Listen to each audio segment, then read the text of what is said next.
Screen మీద senior విద్యార్థులందరికీ శుభోదయం. మార్చి 2వ తారీఖు సంస్కృత ఎగ్జామ్ జరగబోతుంది. ఆ సంస్కృతం ఎగ్జామ్‌లో అధిక స్కోర్ తెచ్చుకోవడం ఎలా? అధిక స్కోర్ అంటే నా ఉద్దేశంలో 100కి 99 మార్కులు తెచ్చుకోవటం. దానికి గాను ముఖ్య సూచనలు ఈ వీడియో ద్వారా మీ అందరికీ అందిస్తున్నాము.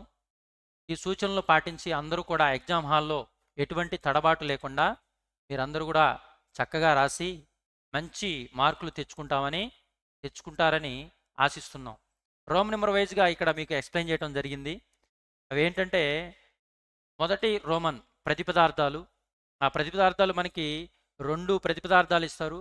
వాటిల్లో మనం చదివించినటువంటి లెసన్ నుంచి ఒక ప్రతిపదార్థం వస్తది. అది ఏ విధంగా రాయాలి? ఫస్ట్ కవి పరిచయం రాయడం, అన్వయ క్రమం, పదవి భాగం, వర్డ్ టు వర్డ్ మీనింగ్, అలాగే ఓవరాల్‌గా మీనింగ్, అలాగే వ్యాకరణ అంశాలు రాసినట్లయితే మనకి 8కి 8 మార్కులు తెచ్చుకునేదానికి అవకాశం ఉంది. ఈ మొదటి రోమన్ మనకి 8 మార్కులు.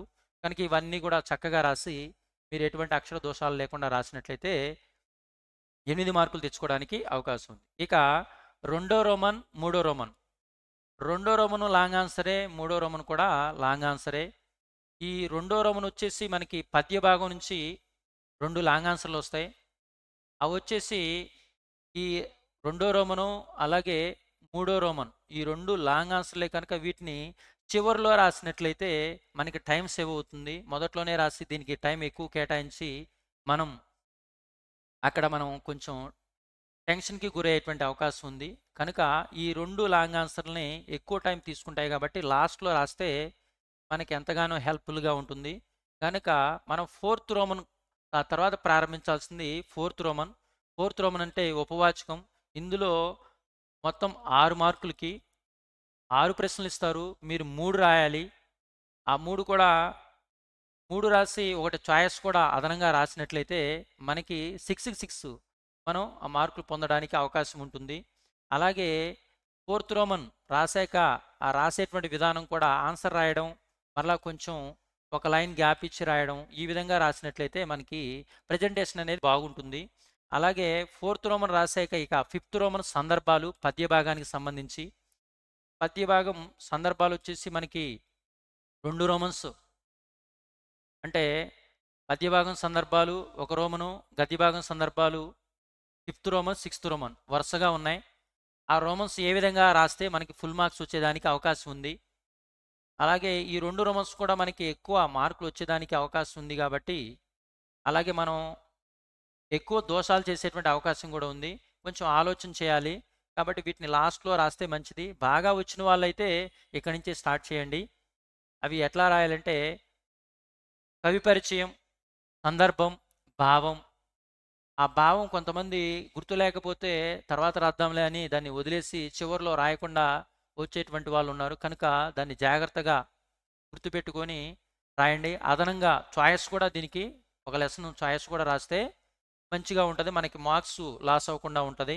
అది ఫిఫ్త్ రోమన్, సిక్స్త్ రోమన్ 2 కూడా సందర్భాలు. ఒకటి అదనంగా రాయండి. ఒక్కొక్క దానికి 3 మార్కులు. Fifth Roman 6 marks, sixth Roman కూడా 6 మార్క్సు. కనుక ఈ 2 కూడా జాగ్రత్తగా మనం ఆన్సర్ చేయాలి. చాయిస్ కూడా రాస్తే మంచిది. అలాగే సెవెంత్ రోమన్, ఎయిత్ రోమన్ 2 కూడా 2 మార్క్సే.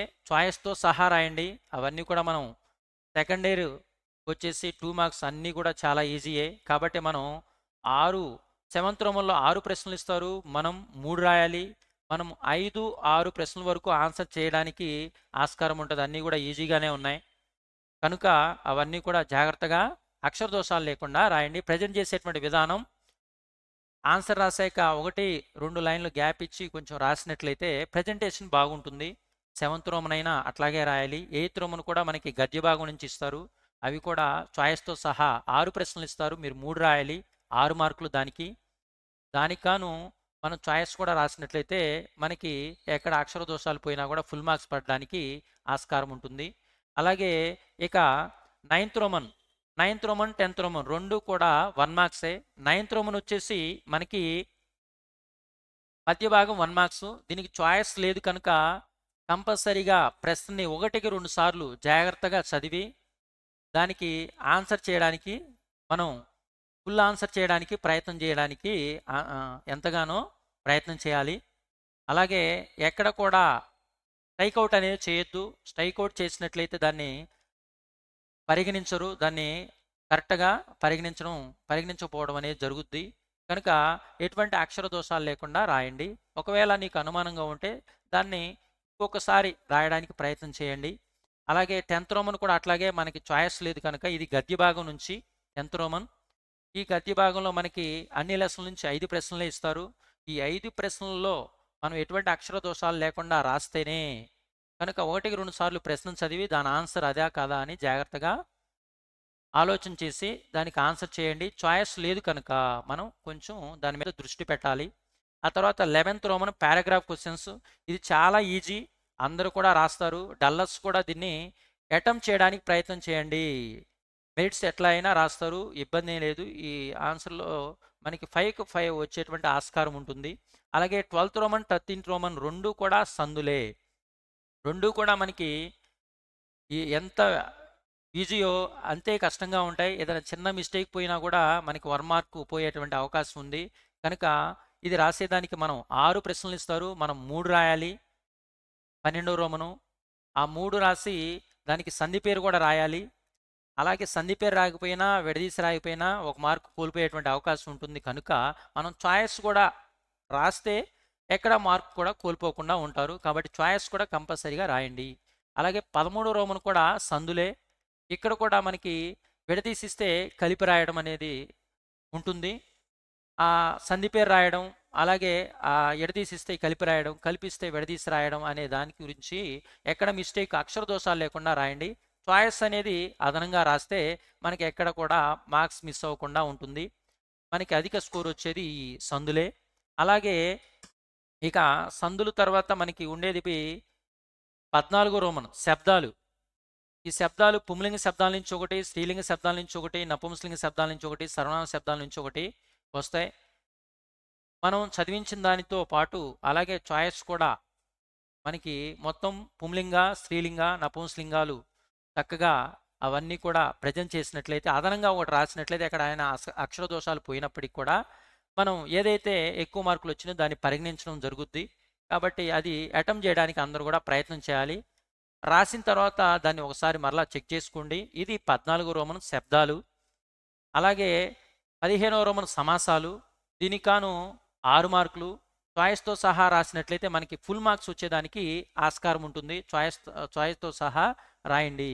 అలాగే సమాసం పేరు, అలాగే దాన్ని విగ్రహవాక్యం అనేది 2 కూడా రాయాలి. ఒకటి రాసి ఒకటి రాయకపోయినా కూడా 1 మార్క్స్ లాస్ అయ్యేటువంటి అవకాశం ఉంది. చాయిస్‌తో సహా రాయడానికి ప్రయత్నం చేయండి. అప్పుడే మనకి 6 మార్క్స్ వచ్చేటువంటి అవకాశం ఉంటుంది. ఆ తర్వాత ఇక 16థ్ రోమన్ మనకి వాక్య నిర్మాణం. అక్కడే పట్టికిస్తాడు. ఉన్నటువంటి దానిలో అధిక మనకి 5 మార్క్స్ వచ్చేటువంటి రోమన్ ఇదే. మనకి చాలా ఈజీ అయినటువంటి రోమన్ కూడా ఇదే. వీలైనంత ఎక్కువ వాక్యాలు రాయడానికి ప్రయత్నం చేయండి. ఆ విధంగా రాసినట్లయితే మనకి చక్కగా ఆ విధంగా ప్రెజెంటేషన్ చేసినట్లయితే మనకి మంచి మార్కులు పొందేదానికి అవకాశం ఉంది. చివరి 5 నిమిషాలు అందరూ కూడా చివరి 5 నిమిషాలు ఒకసారి పేపర్‌ని చెక్ చేసుకోండి. అలాగే ఓవర్ రైటింగ్ అనేది చేయొద్దు. అంటే రాసిన దాన్ని దిద్దటం అనేది చేయకూడదు. ఒకవేళ మిస్టేక్ చేస్తే దాన్ని ఒక చిన్న గీత టేకౌట్ చేసి పక్కనే నీట్‌గా రాయండి. అలాగే రాసిన తర్వాత అందరూ కూడా ఒక 5 నిమిషాలు మనం రాసింది అంతా కూడా కరెక్టా కాదా, ఎక్కడన్నా ఆన్సర్ మర్చిపోయామా లేదా అనేది చెక్ చేయడం అనేది చేయండి. అందరికి కూడా ఆల్ ద బెస్ట్. అందరూ కూడా బాగా రాయాలి. అందరూ మంచి స్కోర్ చేయాలి. అందరికీ మంచి మార్కులు వచ్చేదానికి ప్రయత్నం చేయాలి. ఓకే. సర్వే జన సుఖినో భవంతు.